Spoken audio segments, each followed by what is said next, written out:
ఎంత అడ్డగోలుగా డబ్బులు ఖర్చు పెట్టేశారు, దోచేశారంటే పంచాయతీరాజ్ లెక్కలు చూస్తూ ఉంటే గుండె చెరువైపోతాం.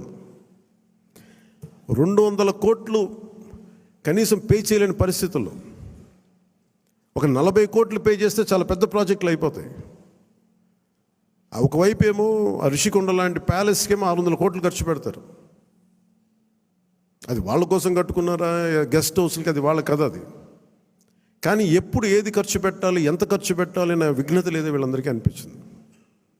మన క్యాంప్ ఆఫీస్కి తీసుకెళ్ళి మీరు బడ్జెట్ ఇచ్చి మీరు ఎంతైనా ఖర్చు పెట్టుకోండి, మీ క్యాంప్ ఆఫీస్ రెడీ చేసుకోండి అంటే నేను రూపాయి ఖర్చు పెట్టడం నాకు ఇష్టం లేదు అదనంగా ప్రభుత్వ ఖజానాకి.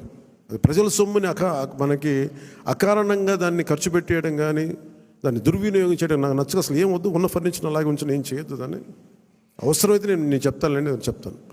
Most of the time